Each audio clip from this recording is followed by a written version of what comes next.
Pofika huku wakaanza ile mikakati yao ya kufanya watoto wasiwe wanaenda shule, na kulifikia wakati tuliweza kufika huku kwa kanisa na tukapata watoto wengi sana, hususan hata wangu wa kifamilia walikuwa wako hapa ndani.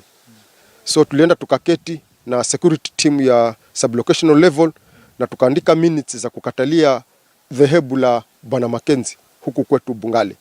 Ilienda hivyo locational level mpaka kwa DCCC. DCCC alikuwa ni Bwana Lokorio, ninakumbuka wakati huo. So aliweza kupata hizo habari na wakaanzisha uchunguzi.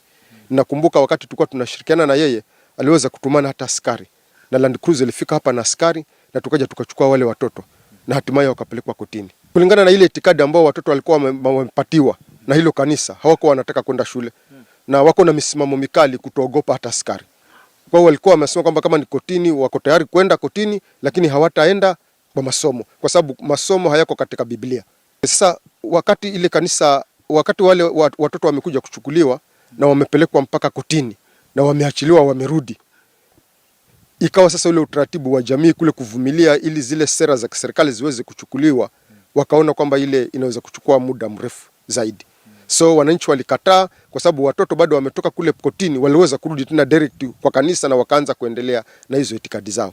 So wananchi wakaja wakawafurusha na wakachoma ile nyumba ya hii kanisa, wakachoma na hiyo nyumba makazi ya yule Pastor Titus pia nao wakachoma. Pastor Titus alifika hapa, alikuwa alioa huku. Alioa mtoto wa huyu Samson Nzairandu. So alikuwa ni kama ni mtu ambaye tunakaa naye huku. So alipokuwa ameoa huku na amewasiliana na Mackenzie, wakaja wakaanzisha hiyo kanisa. Hasa akawa ni resident, lakini itikadi ambazo alikuwa nazo kwa jamii yetu zilikuwa ziko mbali kombo na matakwa yetu kama jamii ya Wanabungale. Wakati tulipomchukua hapa sasa kwa sababu ya usalama wake, because baada tumefanya hiyo security meeting na community ya Wanamajengo, ilibidi sasa tukamwagizia akafika pale kwa ile kamati, akawa grilled na hatimaye nikamchukua nikampeleka kwa DCC kwa ofisi. So akaelezewa kwamba kwa sababu ya usalama wake pengine asifike kurudi huku kwa kanisa, lakini yeye akakasirika na akasema kwamba mimi kama chief nimeambia nimeinitiate hizo shida za ile jamii, kwa hivyo alikuwa niko na lengo anipeleke kotini kupitia na wakili wake. Nilipoongea na DCC akasema kwamba ni relax na serikali itanisimamia kuona kwamba haki inatendeka kwa wakaji na hata mimi mwenyewe kibinafsi na kazi yangu. Na watu wanne ambao ni victims wa Mackenzie, na tumeenda mochari kuangalia mili hatujapata, tumeenda seli kuangalia kama pengine wamewekwa ndani bado, na pia hospitali pia hatujapata. Sasa kama laiti hatungeweza kukataa kama Wanabungale Mackenzie aondoke na kanisa lake na dhehebu lake, basi yale matendo ambayo yanaendelea Shakahola hii kwa sasa yangekuwa yako Bungale hii. Sisi hatukujua kama alikuwa na shida na hii dini yake, hii kanisa yake. Aleta shida mpaka baadaye akaja akahamishwa, tukachoma hizi nyumba zake, akatoka hapa. Saa hii hata hatumpati tena. Kama tungechoma wale watoto wetu hapa, hata wengine walikuwa hata na wamama hata hawafugi nywele, wananyolewa.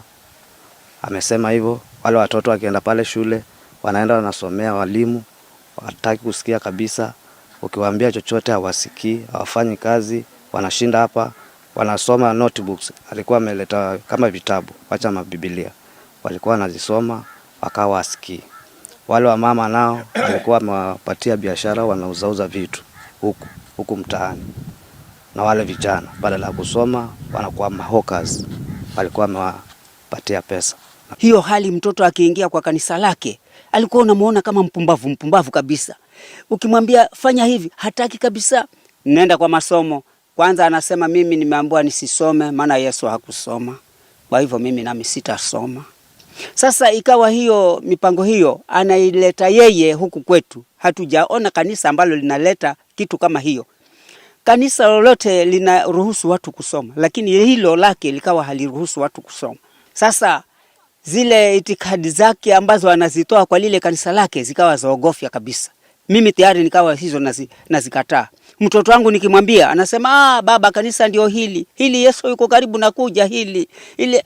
Kamwambia mama, sijui kama umelishwa nini wewe, lakini labda kuna kitu mnalishwa nini. Manake akiwa yuko kwa hilo kanisa, ukimuuliza jambo liwalolote ataruka na kuambia hiyo inatoka kwa Biblia kabisa waziwazi kwamba kanisa hili ndilo ambalo Yesu atakuja lichukua tena hili.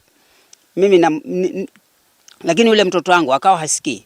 akachukuliwa mtoto hapo wangu tena anaitwa Sera, akaenda naye huko.